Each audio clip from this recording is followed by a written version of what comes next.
السلام عليكم ورحمة الله.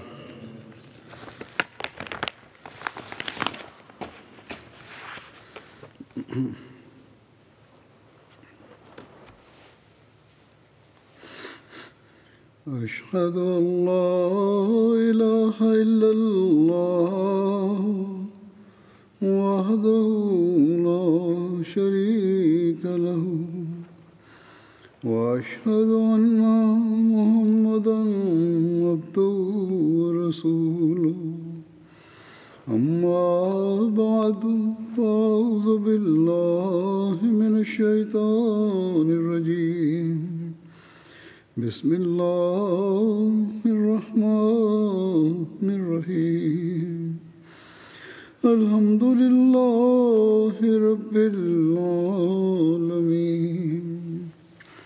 الرحمن الرحيم مالك يوم الدين إياك نعبد وإياك نستعين اهدنا الصراط المستقيم صراط الذين أنعمت عليهم غير المغضوب عليهم ولا الضالين.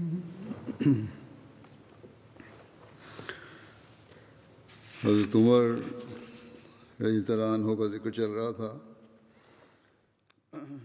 J'évoquais Sayyidina Omar radhiyallahu anhu dans mes précédents sermons. Je présenterai plus de détails à son sujet dans le sermon d'aujourd'hui. Zayd bin Aslam déclare que son père a relaté: une fois, je suis parti à Harra Wakim avec Omar bin al-Khattab. Il s'agit d'un endroit situé entre les deux Harra. Harra signifie une terre noire rocailleuse. À l'est de Médine se trouve Harra Wakim, également connu sous le nom de Harra Banu Qurayza. Et le second est nommé Haratul Wabra, situé à 5 km à l'ouest de Médine. Le narrateur rapporte: je me suis rendu là-bas, et lorsque nous sommes arrivés à Sarar, il y avait un feu qui brûlait dans un endroit. Sarar est également situé à 5 km de Médine. Omar bin Khattab a déclaré: ô Aslam, je pense que ce sont des voyageurs qui se sont arrêtés là en raison de la nuit et du froid. Viens avec moi. Ainsi, nous avons marché rapidement et nous nous sommes approchés d'eux et nous avons vu une femme avec quelques enfants et un chaudron sur le feu. Ces enfants pleuraient en raison de la faim. Omar lui a dit: Assalamu alaikum, aux gens de lumière. Il ne souhaitait pas dire aux gens du feu, mais aux gens de la lumière. La femme a répondu: Wa alaykum salam. Omar lui a demandé: est-ce que je peux me rapprocher? La femme a répondu: venez si vous avez de bonnes intentions, sinon partez.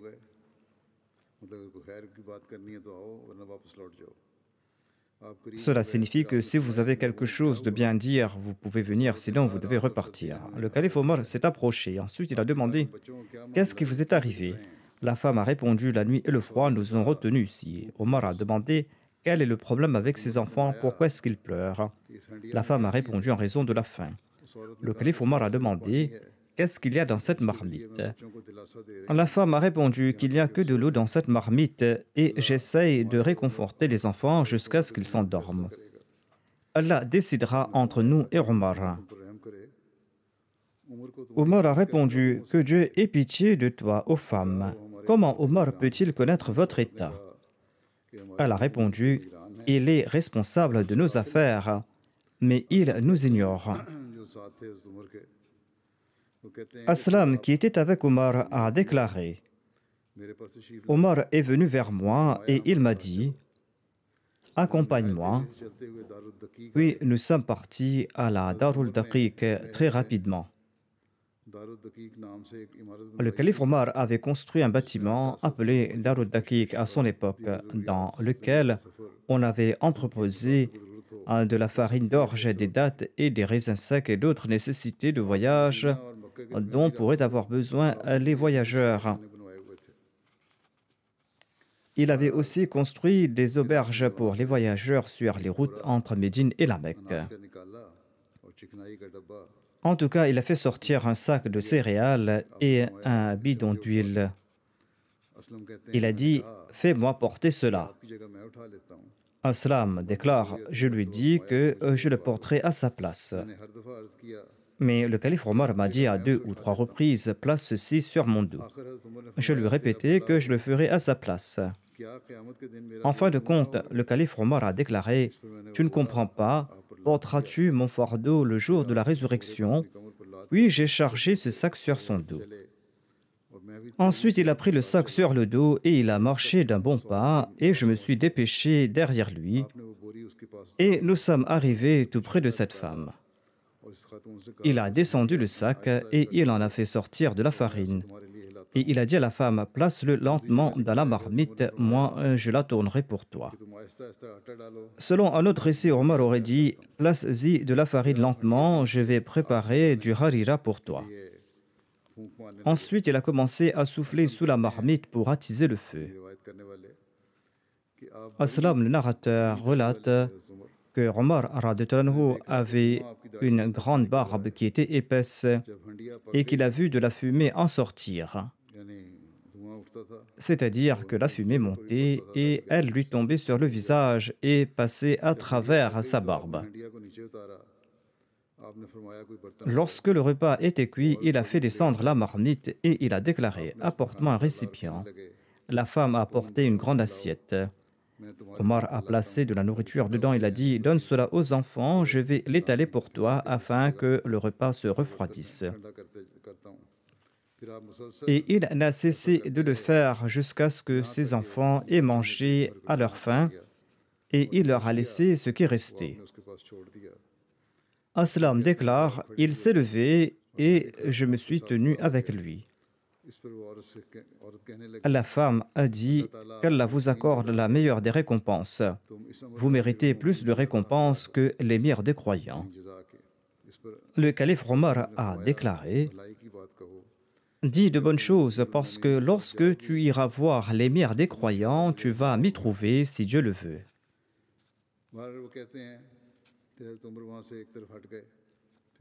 Le calife Omar s'est éloigné de là et il s'est assis face à cette femme.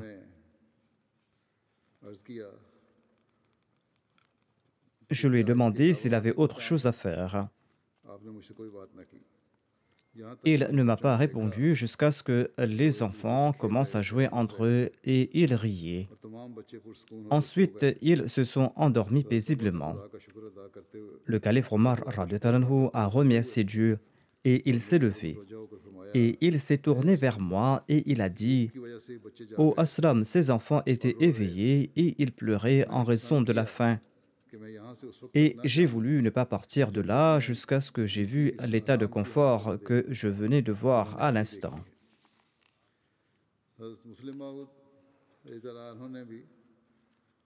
Hazrat Muslim Maud radhiyallahu anhu a également relaté cet incident.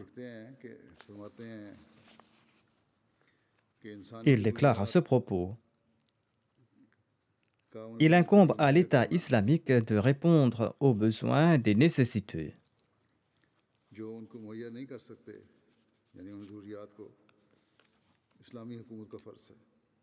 Il expliquait ici la responsabilité de l'État islamique.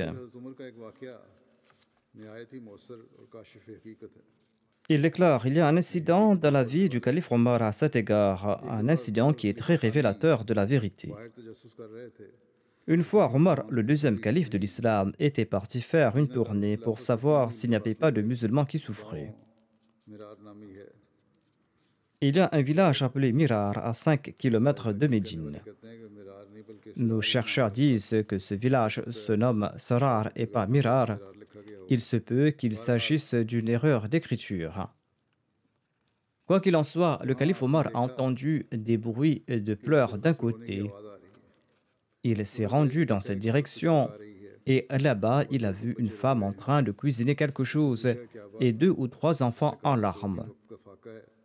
Il a demandé à la femme quel était le problème. Elle a répondu que ses enfants avaient faim et il n'y avait rien à manger.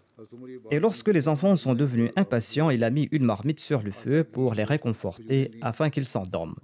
En entendant cela, Omar est immédiatement retourné à Médine. Il a pris de la farine, de la viande et des dattes et il les a mis dans un sac et il a dit à son serviteur de les mettre sur son dos. Le domestique a répondu: Je suis présent, je vais le porter. Le calife a dit: Tu pourras certainement le porter, mais qui portera mon fardeau le jour de la résurrection? En d'autres termes, c'était mon devoir de prendre soin de leur gagne-pain et j'ai failli à ce devoir. L'expiation de cela est que je dois porter ces effets moi-même et les emmener chez eux. Hazrat Muslim Maud radhiyallahu anhu écrit que les allocations sont accordées aux nécessiteux. Mais on ne doit pas déduire de cet incident qu'on offre ces aides à ces gens pour les rendre paresseux. Il déclare que l'islam enjoint l'aide aux nécessiteux et comme indiqué précédemment, l'islam élimine également la paresse et l'oisiveté. Ces aides ne sont pas fournies pour engendrer de la paresse et de l'oisiveté. Le but de ces aides de la part de l'État n'était pas d'inciter les gens à abandonner leurs emplois et leur gagne-pain. Ces aides étaient uniquement fournies à ceux qui vivaient dans la contrainte, sinon on empêchait les gens de mendier. Le calife Omar avait également l'habitude de prendre des mesures très strictes contre la mendicité. Non seulement qu'il nourrissait les affamés quand il les voyait et qu'il offrait quelque chose aux mendiants. Si le mendiant était en bonne santé, il prenait des mesures très strictes à son encontre.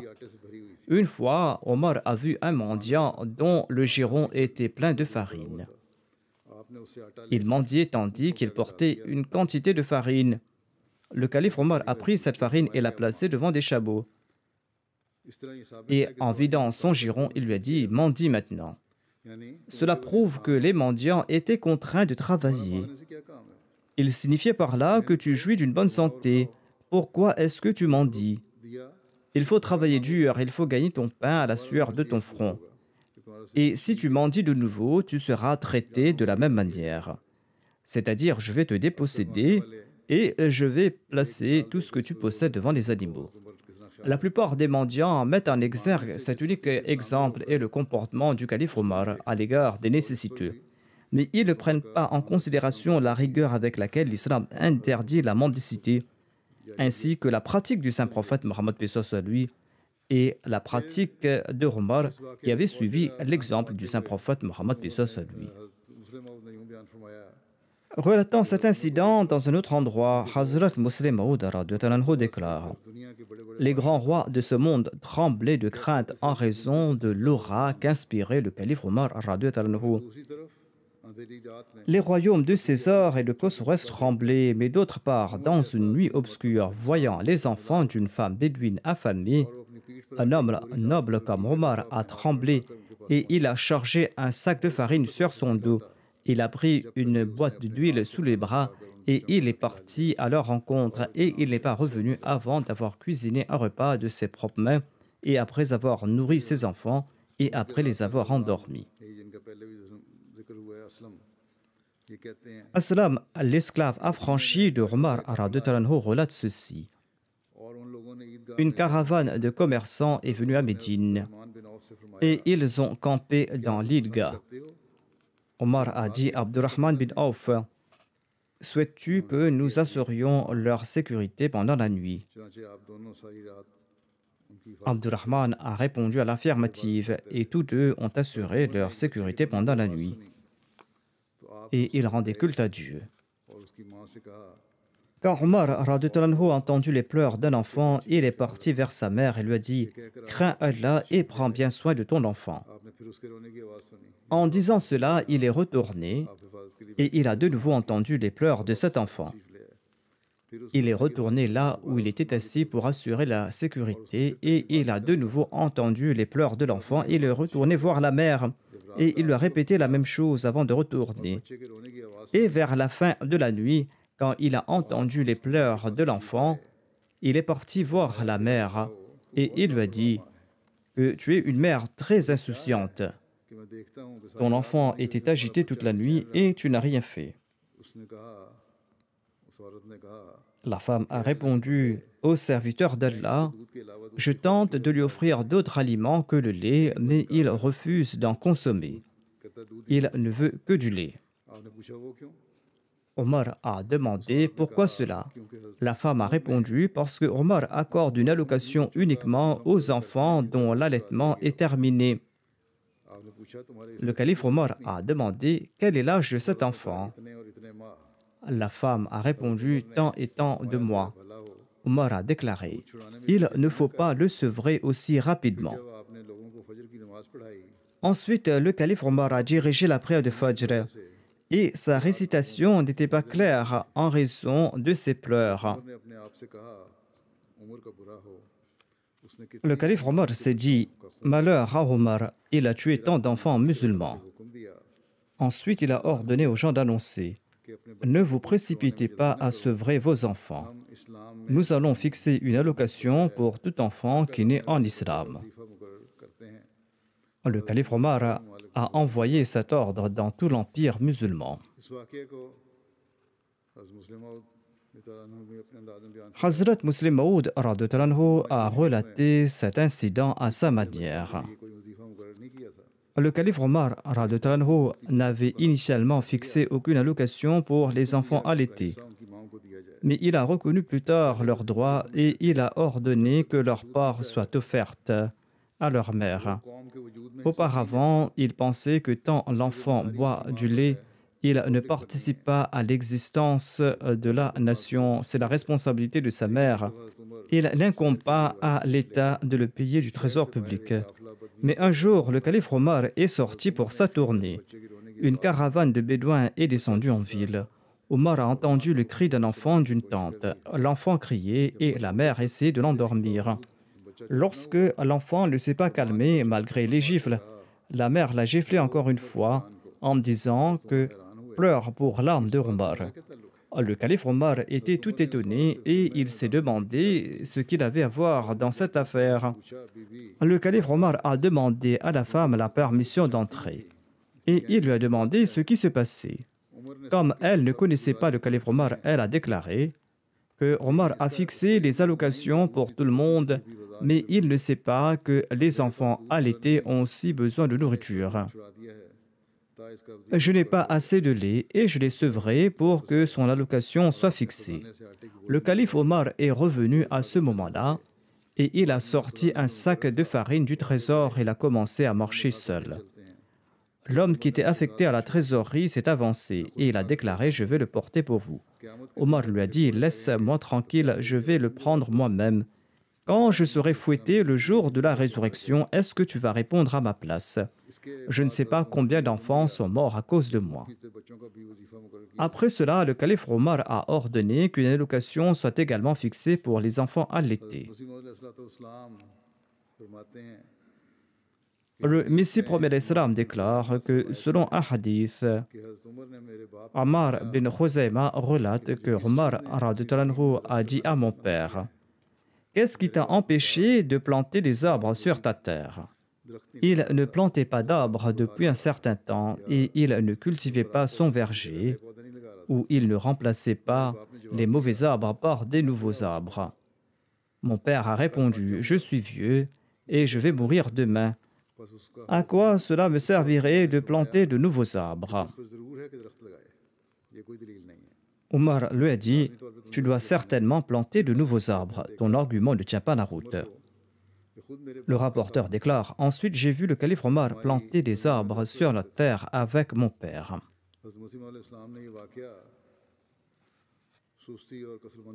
Le Messie premier l'Islam a relaté cet incident afin d'encourager les gens d'éviter la paresse et l'oisiveté. D'ailleurs, la génération présente est en train de consommer les fruits des générations passées. Il faudra aussi laisser quelque chose pour la génération suivante.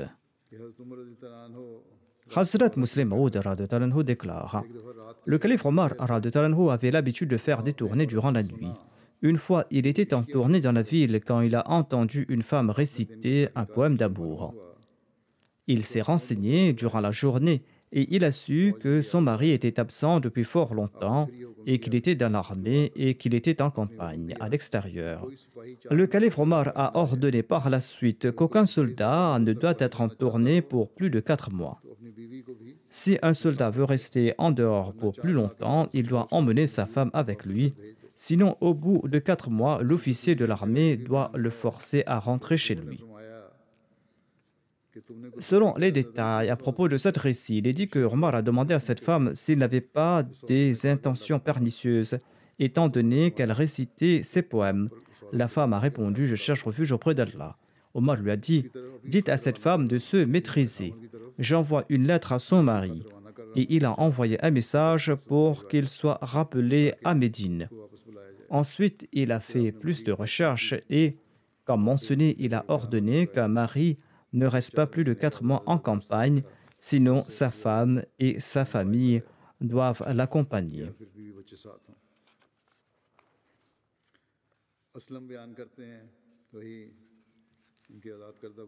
Aslam, l'esclave affranchi de Omar relate qu'une nuit, j'ai accompagné le calife Omar à l'extérieur de Médine et nous avons vu une tente. En nous rapprochant, nous avons entendu une femme éprouver les douleurs de l'accouchement et pleurer. Omar s'est enquis à propos de son état et elle a déclaré qu'elle n'était pas de la région et qu'elle voyageait et qu'elle n'avait pas des provisions. Sur ce, Omar a commencé à pleurer et il est rentré chez lui rapidement. Il a dit à sa femme, Kulthum bin Ali, que veux-tu obtenir une récompense qu'Allah souhaite offrir? Et il lui a raconté toute l'histoire. Bien sûr, a répondu sa femme. Ainsi donc, Omar a porté de la farine et de la graisse sur son dos, tandis que Kulthum prenait les provisions nécessaires pour l'accouchement et ils sont tous deux partis vers cette femme. Kulthum est parti voir la femme et Omar s'est assis avec son mari, qui était également présent. Mais celui-ci n'avait pas reconnu le calife Omar et le calife a commencé à lui parler. Quand la femme a donné naissance à un fils, Kulthum est sorti et il a dit à Omar: Ô émir des croyants, annoncez la bonne nouvelle à votre ami qu'il a un fils. Lorsqu'il a entendu cela, le mari de la femme s'est rendu compte qu'il était assis à côté d'une grande personnalité et il a commencé à s'excuser. Omar a déclaré qu'il n'avait pas besoin de s'excuser. Et Omar a offert de l'argent à cette famille, il leur a offert aussi d'autres provisions et ensuite il est rentré. Saïd bin Musayyib et Abu Salama bin Abdurrahman racontent ceci. Par Dieu, quoi qu'Omar ait dit, il l'a accompli. Quand il était temps d'être strict, il a fait preuve de rigueur, et quand il était temps de faire preuve de clémence et de compassion, il l'a fait, et il est devenu comme un père pour les enfants. Il visitait personnellement ces femmes dont les maris étaient absents, et il leur offrait ses salutations de paix à la porte. Ensuite, il leur disait: « Avez-vous besoin de quelque chose? Si vous avez besoin de quelque chose, j'irai au marché et je vais l'acheter pour vous. Je ne veux pas que quelqu'un vous trompe en matière d'achat et de vente. » Les femmes envoyaient leurs enfants avec lui. Omar entrait ensuite dans le marché avec une foule d'enfants difficiles à dénombrer derrière lui. Omar achetait ce dont ils avaient besoin. Quant aux femmes qui n'avaient pas d'enfants, il achetait lui-même les articles dont elles avaient besoin. Et chaque fois qu'un messager arrivait de l'armée, Omar prenait personnellement les lettres de leur mari et il remettait à ces femmes ces lettres en disant: « Vos maris sont partis combattre dans la voie d'Allah et vous habitez dans la ville du saint prophète Mohammed lui. Si vous avez quelqu'un qui peut lire cette lettre pour vous, c'est bien. Sinon, vous pouvez vous tenir tout près de la porte et je vais lire la lettre pour vous. » Et Omar disait ensuite: « Notre messager partira d'ici tel ou tel jour. Vous pouvez écrire vos lettres et nous vous les enverrons. Omar radhiyallahu anhu fournissait alors du papier et de l'encre à ses femmes. Et il prenait les lettres de celles qui savaient écrire et il disait à celles qui n'étaient pas capables d'écrire: voici le papier et l'encre, venez près de la porte et dictez-moi votre message. Omar radhiyallahu anhu partait dans chaque maison et il prenait leurs lettres, les lettres qu'avaient écrites ces femmes pour leurs maris, et il les envoyait. Ali radhiyallahu anhu relate: j'ai vu qu'Omar portait la selle d'un chameau et se dirigeait rapidement vers Abda. Abda est le nom d'un endroit situé tout près de la Mecque et de Médine. En le voyant, je lui ai dit: ô émir des croyants, où partez-vous? Omar radhiyallahu anhu a répondu: l'un des chameaux qui a été offert en aumône s'est enfui et je vais le chercher. Ali déclare que sur ce, j'ai dit au calife Omar radhiyallahu anhu: vous avez tracé des voies très difficiles à suivre pour les califes qui vont vous succéder. Le calife Omar radhiyallahu anhu a répondu: ô Abul Hassan, ne me critique pas. Je jure par celui qui a envoyé Mohammed sallallahu alayhi wa sallam comme prophète, même si un chevreau a disparu tout près de l'Euphrate, Omar aura des comptes à rendre à ce sujet le jour du jugement.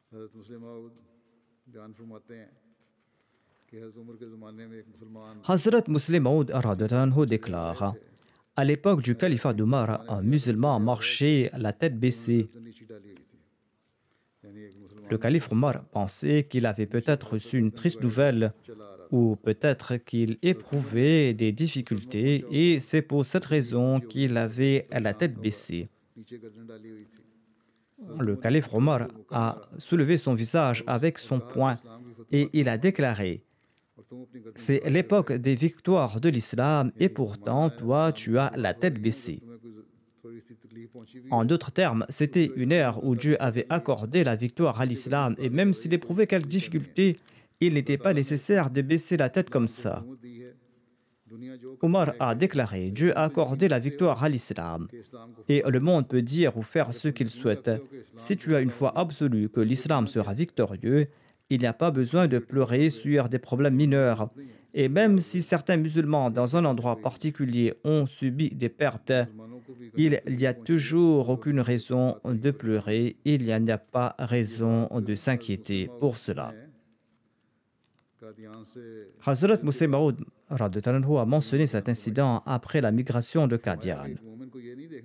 Le Muslim Maud radhiyallahu anhu a déclaré: un croyant ne doit pas pleurer sur ce qu'il a perdu. Même si les croyants ont subi une perte, ils ne doivent pas regarder ce qu'ils ont perdu. Ils doivent plutôt se demander pour qui ils ont perdu cela. Si quelque chose a été perdu pour l'amour de Dieu et pour le progrès de l'islam, eh bien Dieu accordera une récompense meilleure. Il ne faut pas s'inquiéter d'une perte temporaire.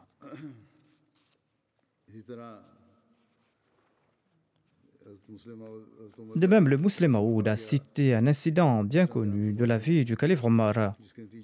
Et il en conclut que même si Omar a dû endurer des épreuves, cela ne le dérangeait pas et il a établi l'égalité que l'islam cherchait à établir dans le monde entier. Voici le récit de l'incident suivant. Il y avait un certain Jabala bin Ayham qui était un chef éminent d'une tribu chrétienne. Lorsque les musulmans ont commencé à conquérir la Syrie, lui et sa tribu ont embrassé l'islam et ils se sont rendus à la Mecque pour accomplir le Hajj.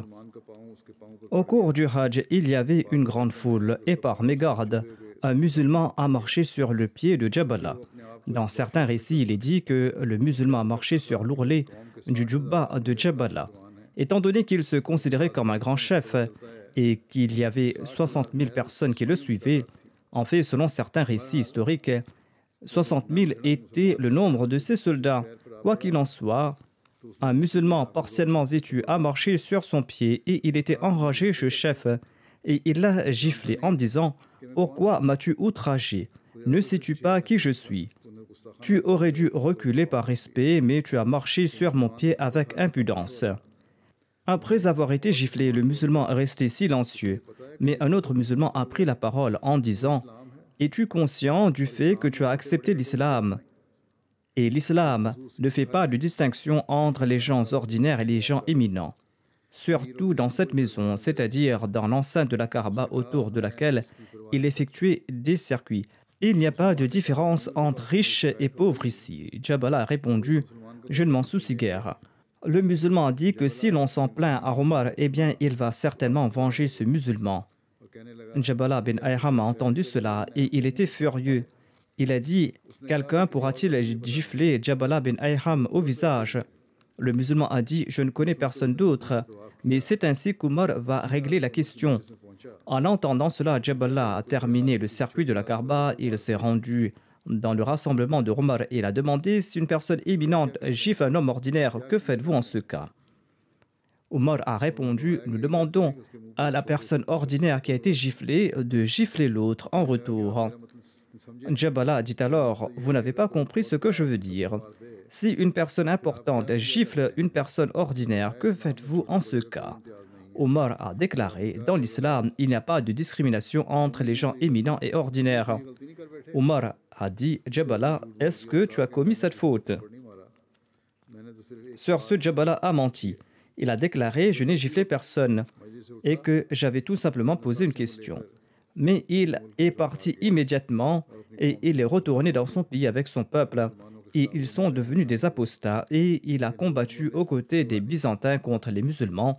Mais Omar n'en était guère inquiet.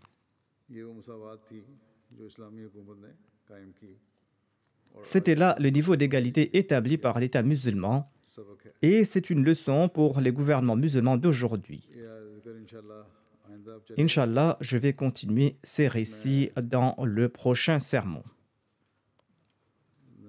Je souhaite mentionner ici quelques personnes qui sont décédées récemment. La première personne est Abdul Wahid Waraich Saheb, qui était le président local de la Jamaat de Waldhurst en Allemagne. Il a servi comme Sadr national de la Khuddam al-Ahmadiyya et secrétaire national de Tarbiya en Suisse. Il est décédé le 12 mai dernier à l'âge de 41 ans des suites d'une maladie lors de sa descente après avoir gravi avec succès le mont Everest et après y avoir hissé le drapeau de l'Ahmadiyya à son sommet. Inna lillahi wa inna ilayhi raji'un. Il laisse derrière lui sa veuve, 3 fils et 2 filles, ses 2 parents, un frère et 2 sœurs. Le président national de la Jamaat de la Suisse, M. Tariq Mudassar Saeb, écrit ceci. Depuis le début jusqu'à sa disparition, Abdul Wahid Waraich est resté un membre actif de la communauté. À la fois en tant que membre de la communauté et en tant que titulaire de poste, il était un Ahmadi exemplaire et loyal. Abdul Wahid Waraich s'acquittait toujours de ses responsabilités envers la communauté avec une grande humilité. Il n'y avait aucun signe d'arrogance en sa personne. Non seulement encourageait-il les autres à servir l'humanité, mais il a aussi prouvé par son exemple. Il s'était rendu en Afrique pour divers projets de l'association des architectes Ahmadis. Il a servi l'humanité là-bas et de nombreux jeunes ont suivi son exemple et sont partis en Afrique. Lorsqu'il a été nommé Sadr de la Khuddam al-Ahmadiyya, il cherchait de nouvelles façons pour mener à bien l'éducation et la formation morale de la jeunesse afin de sauver la jeunesse de la tendance et des attraits matérialistes de l'Europe. Son sens de sacrifice financier était exemplaire. L'un de ses fils, Talha Waraich, étudie à la Jamia Ahmadiyya en Allemagne. Et l'Amir Saeb écrit qu'il a bien élevé ses enfants. Et c'est pour cette raison que son fils étudie à la Jamia. En bref, Feu Abdul Wahid Waraich était un Ahmadi exemplaire qui s'est acquitté de ses devoirs envers Dieu et envers sa création. Des non-Ahmadis ont également exprimé leur tristesse à l'occasion de son décès. M. Stephen Lord écrit « J'ai travaillé avec Wahid Waraich pendant de nombreuses années dans une entreprise appelée Swisscom, la plus grande entreprise de télécommunications de Suisse. J'ai travaillé avec lui et dans son équipe pendant environ 1 an. Mon respect pour lui n'était pas seulement dû à son aptitude dans son domaine de travail, mais surtout à cause de la manière dont il se comportait. Wahid Waraich a toujours fait preuve d'une excellente qualité morale et il aidait les autres et c'était quelqu'un d'honnête, une personne digne de confiance. J'ai aussi aimé lui parler des choses qui n'étaient pas liées au travail. Le missionnaire a écrit à son sujet qu'il possédait de nombreuses qualités. Il aimait le califat et il offrait régulièrement ses prières du vendredi à la mosquée. Et il s'efforçait également d'accomplir ses autres prières à la mosquée. Il accomplissait régulièrement ses prières de tahajjud. Le secrétaire national des finances, Rizwan Saeb, écrit ceci. Le défunt travaillait dans la branche Microsoft en Suisse en tant qu'ingénieur logiciel. Une fois, il m'a dit que la succursale de Microsoft en Suisse était en train d'être fermée et déménagée à la Silicon Valley. Et ils m'ont proposé de l'accompagner. Ils fourniraient toutes les facilités, ils allaient augmenter son salaire et ils l'aideraient aussi pour son déménagement de la Suisse. Cependant, il a dit qu'il refusait parce qu'il ne pouvait pas laisser ses responsabilités au sein de la communauté. Il ne pouvait pas abandonner la communauté et partir aux États-Unis. Et après quelques jours, il a dit que par la grâce d'Allah, cette branche avait été achetée par une grande entreprise suisse appelée Swisscom. Le défunt disait qu'il tentait de le transférer aux États-Unis, mais Allah le Tout-Puissant a pris les dispositions ici. Et non seulement cela, mais Allah a accordé sa grâce de telle manière que son salaire a été augmenté et son salaire dépassait même le salaire de son patron.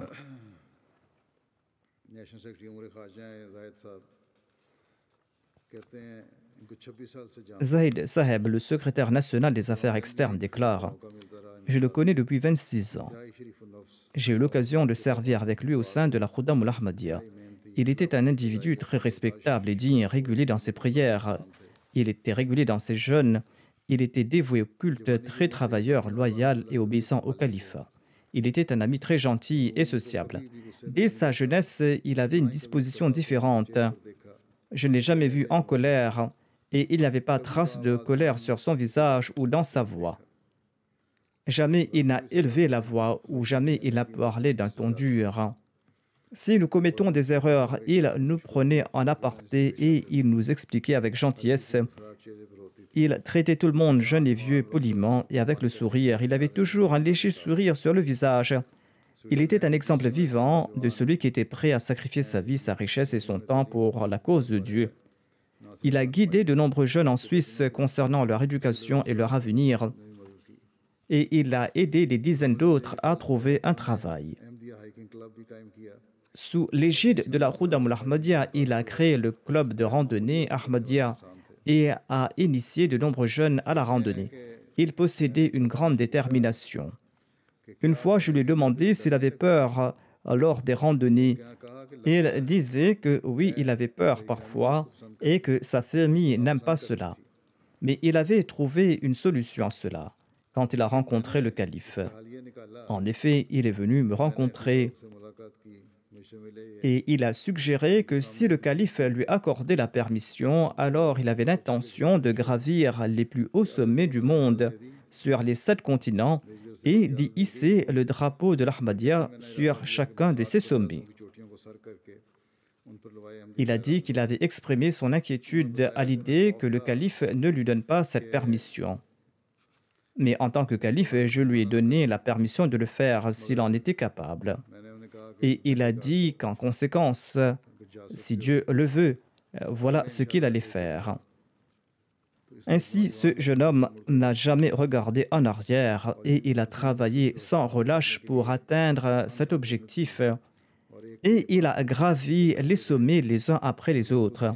Et il a pu hisser le drapeau de l'Ahmadiyya au plus haut sommet du monde, c'est-à-dire le mont Everest.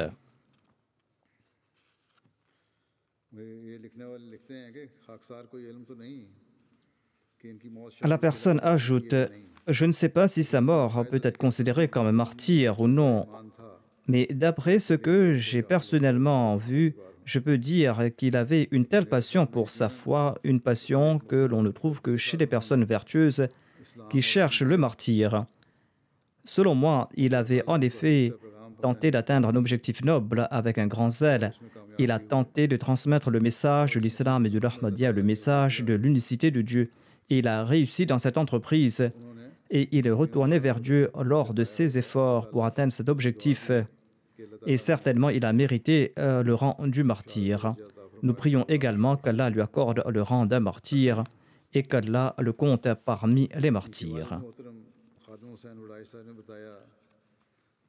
Son père, Khadim Hussein Waraich, déclare: nous avons vu que notre fils continuait à exceller et grimper une montagne après l'autre, et il n'a jamais regardé en arrière. Les amis me demandaient pourquoi je ne l'arrêtais pas, parce que c'est un passe-temps très dangereux. Je répondais que même si j'essayais, il n'allait pas s'arrêter, parce qu'il a la passion de hisser le drapeau de la Jamaat sur tous les sommets du monde et de diffuser le message de l'unicité de Dieu. Un ami a écrit: une fois, j'ai demandé à Sadr Saheb, c'est-à-dire le défunt Abdul Wahid Waraich, ce qu'il écoutait sur son téléphone en escaladant les montagnes afin de se motiver. Sadr Saheb m'a dit qu'il avait téléchargé les livres du Messie premier l'Islam et qu'il les écoutait pendant ses voyages. Il ajoute: un jour, je lui ai demandé: comment accomplissez-vous vos prières à une si haute altitude et dans le froid? Il a répondu: cher missionnaire, je prends beaucoup de plaisir à prier sur les montagnes. Et je me souviens que les prophètes d'Allah faisaient leurs actes d'adoration dans la solitude des montagnes, à l'écart de l'ambiance de ce monde. Le missionnaire ajoute que Abdul Wahid Waraich m'a relaté qu'il devait monter le mont Delani qui se trouve au nord de l'Alaska. Il s'agit de la montagne la plus froide au monde.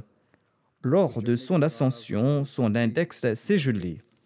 Et lorsqu'il a montré la plaie au médecin, celui-ci a dit que son doigt était complètement gelé. C'était comme si le doigt n'appartenait plus au corps. Le médecin a ajouté: nous allons devoir amputer ce doigt tout de suite, parce que ce doigt n'était plus d'aucune utilité. Le défunt avait répondu: il s'agit de l'index avec lequel nous témoignons de l'unicité de Dieu lors de la prière. Je ne vais certainement pas accepter qu'on me le coupe. Par la suite, par la grâce d'Allah, en raison des prières, son doigt est devenu tout à fait normal. Qu'Allah permette à ses enfants de perpétuer ses bonnes œuvres. En ce qui concerne ces qualités dont ont témoigné les gens, je suis également témoin qu'il excellait en celle-ci. Il mettait en application toute directive du calife et il ne se contentait pas de parler. Il faisait preuve d'une grande fidélité, d'une grande sincérité, une sincérité et une fidélité qu'il ne cessait de développer de jour en jour. Il faisait partie de ces personnes dont le départ laisse un grand vide. Cependant, comme je l'ai dit, son objectif était de hisser la bannière de la religion d'Allah et la bannière de son unicité sur tous les sommets. Et à cet égard, il a atteint cet objectif avec succès. Qu'Allah lui accorde son pardon et qu'Allah lui accorde sa miséricorde et qu'Allah élève son rang. La prochaine personne que je mentionnerai se nomme Amtul Noor Saheba, l'épouse du docteur Abdul Malik Shamim Saheb et la fille de Sahibzadi Abdul Rashid Begum Saheba et de Mian Abdul Rahman. Elle est décédée le 15 juin dernier à Washington, aux États-Unis. Inna lillahi wa inna ilayhi raji'un. Par la grâce d'Allah, la défunte faisait partie du système d'Al-Wasiyya. Elle était l'arrière-petite-fille du Messie premier l'Islam. Et de même, elle était l'arrière-petite-fille du premier calife de la communauté du côté maternel. Elle était la petite-fille de Hazrat Muslim Maud et de Hazrat Sayyida Amtul Hay Saheba. Elle était la petite-fille aussi d'un compagnon du Messie premier l'Islam, le professeur Ali Ahmad, originaire du Bihar. Comme je l'ai dit, elle a épousé le docteur Abdul Malik Shamim, qui était le fils de Molvi Abdul Baki. Allah le Très-Haut a accordé à la défunte 2 filles. Dans le sermon du Nikah, après avoir récité les versets du Saint-Coran qui sont récités lors de ce sermon, le 3e calife a déclaré que Dans ces versets qui sont cités à l'occasion du nikah, il est dit que pour la réforme des actes, il est important de dire la vérité exempte de toute forme d'ambiguïté, c'est-à-dire la qawl sadid. La majorité des souffrances et des soucis sont la conséquence de mauvaises actions et des méfaits. En ce qui concerne la relation mutuelle, ces mauvaises actions résultent du fait de ne pas dire cette vérité exempte d'ambiguïté. Si les choses sont dites de façon véridique et non ambiguë, alors il n'y aura plus de place pour un quelconque malentendu et il n'y aura pas de danger pour un quelconque écart de conduite ou un désaccord.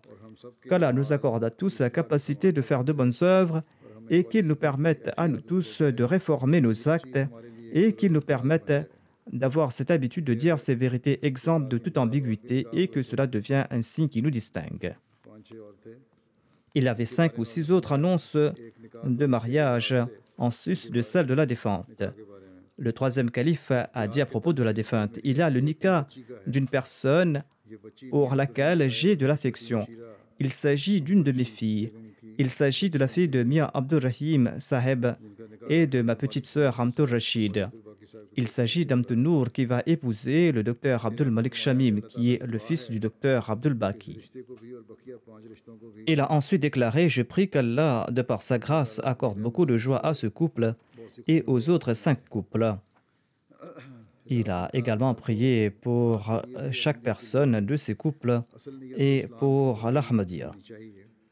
Le troisième calife a ajouté « L'intention principale doit être celle du bienfait de l'islam. L'Ahmadiyya aura la victoire suprême après une longue période d'efforts.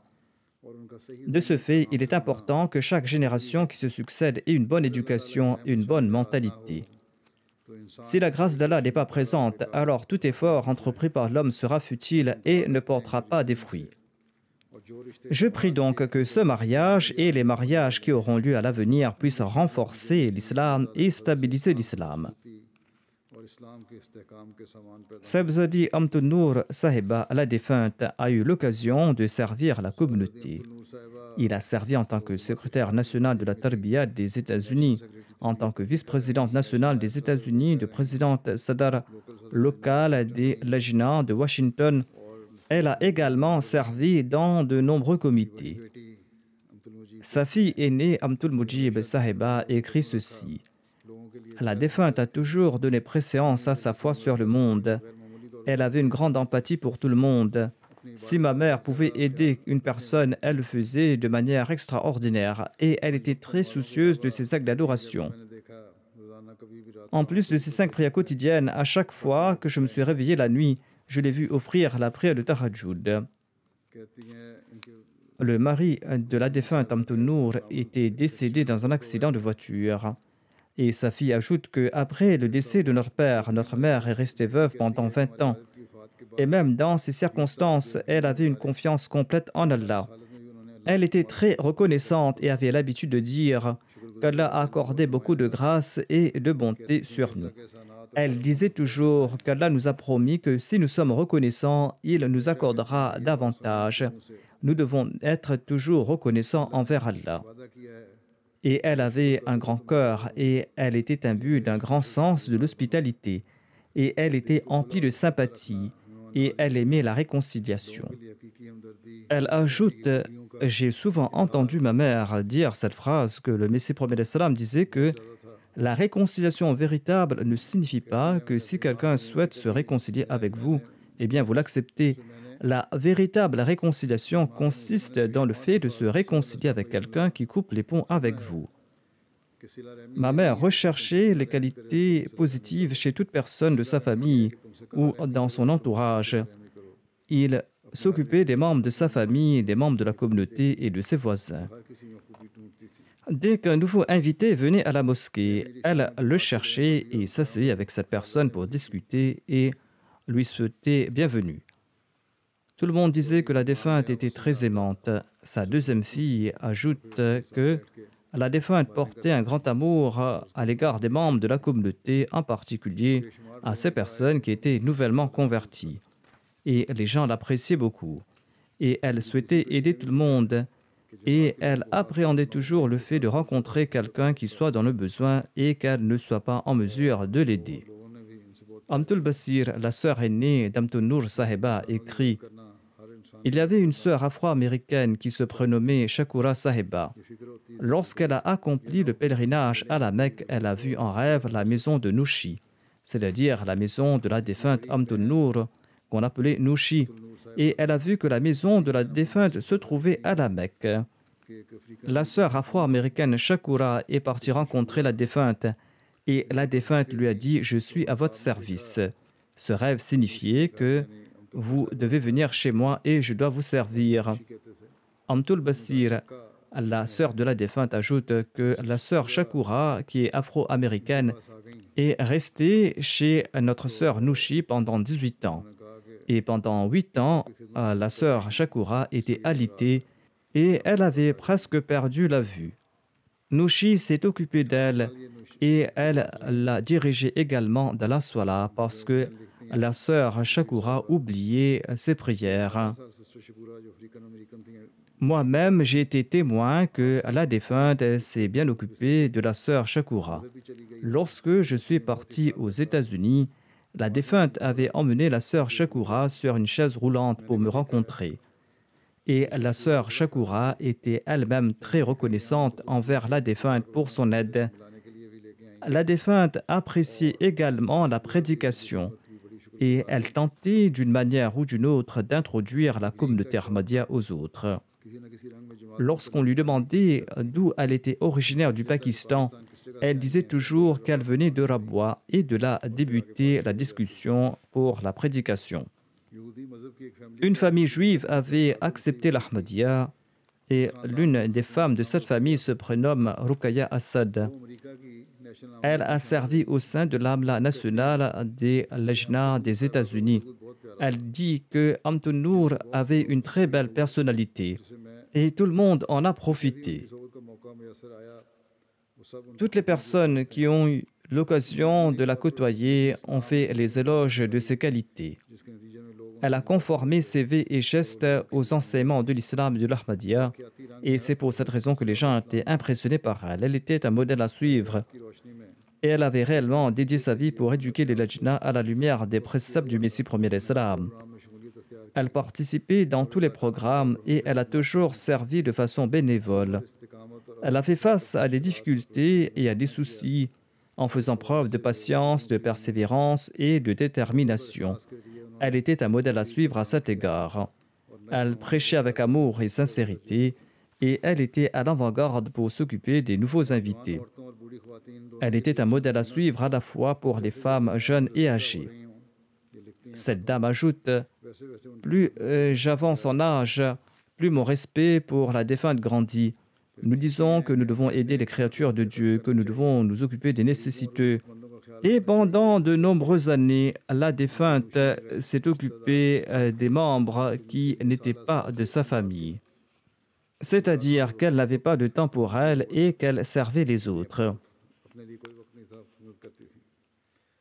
D'autres femmes, en particulier des femmes d'origine afro-américaine, ont écrit qu'elle était très aimante à leur égard et qu'elle leur a beaucoup appris au sujet des préceptes de la Jamaat, qu'Allah permette à ses enfants de perpétuer ses bonnes œuvres et d'être toujours attachés à l'institution du califat. La défunte était très fidèle envers le califat et à mon égard, elle a fait preuve d'une obéissance indéfectible à l'égard du califat et d'une grande humilité. Qu'Allah lui accorde son pardon et sa miséricorde.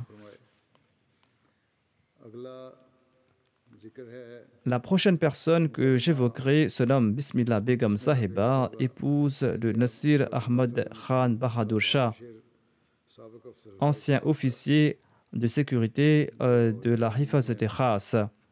Elle est décédée le 14 juin dernier à l'âge de 84 ans en Allemagne. L'Ahmadiyya a été introduit dans sa famille par l'intermédiaire de son père, Chaudhry Mazharul Haq Khan, qui était originaire de Kadgari. Celui-ci avait eu l'occasion de travailler dans l'internat de Qadian. Le Messie premier l'Islam lui avait offert sa chemise en guise de bénédiction. La défunte, quant à elle, avait 5 filles et 2 fils. L'un de ses fils est Mahmoud Ahmad. Il sert comme missionnaire de la communauté. Il est également l'amir des îles Fidji.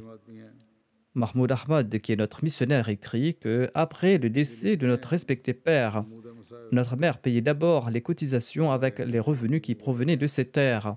Ensuite, elle économisait la retraite de notre père et ne la dépensait pas. Avec cet argent, elle a fait construire une mosquée à Tahirabad et elle nous a toujours enseigné de rester attachés à l'institution du califat. Il ajoute, après le décès de notre père, elle nous a donné à tous l'amour d'un père et d'une mère. Elle n'a jamais laissé l'absence de notre père nous manquer. À l'époque, j'étais en première année de la Jamia Ahmadiyya et elle me disait toujours que tu es un soldat de la religion et tu as dédié ta vie pour servir la religion. Tu feras tout ce que le calife te demandera de faire.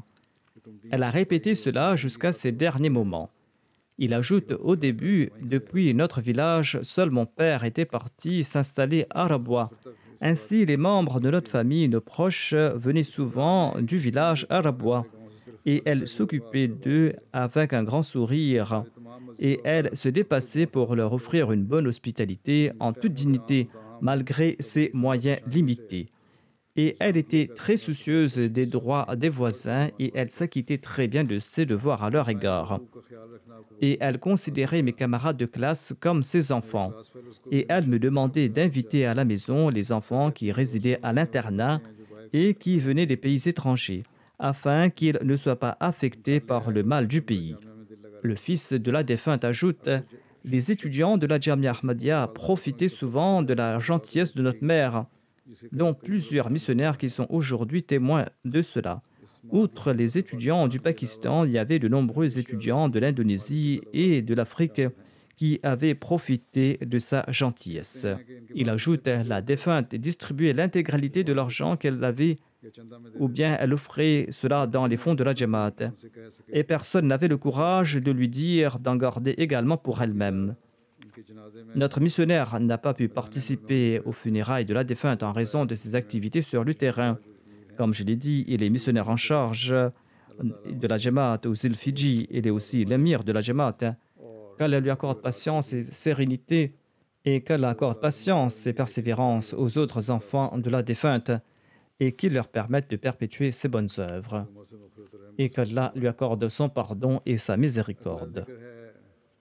Ensuite, je vais diriger la prière funéraire du colonel Javed Rushdi, qui était le fils de Chaudhry Abdul Ghani Rushdi de Rawalpindi. Il est décédé il y a peu. Inna lillahi wa inna ilayhi raji'un.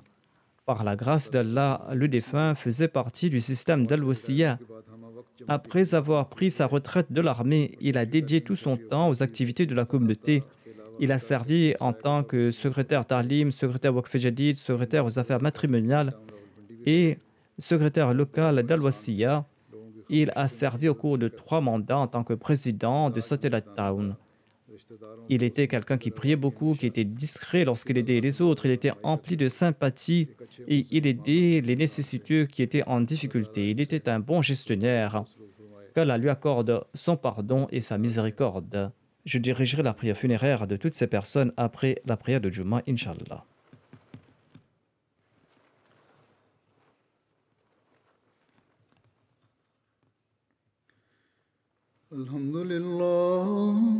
الحمد لله نحمده ونستعينه ونستغفره ونؤمن به ونتوكل عليه ونعوذ بالله من شرور أنفسنا ومن سيئات أعمالنا من يهده الله فلا مضل له ومن يضلل فلا هادي له ونشهد أن لا إله إلا الله ونشهد أن محمدا عبده ورسوله عباد الله رحمكم الله إن الله يأمر بالعدل والإحسان وإيتاء ذي القربى وينهى عن الفحشاء والمنكر والبغي يعظكم لعلكم تذكرون اذكروا الله يذكركم وادعوه يستجب لكم ولذكر الله أكبر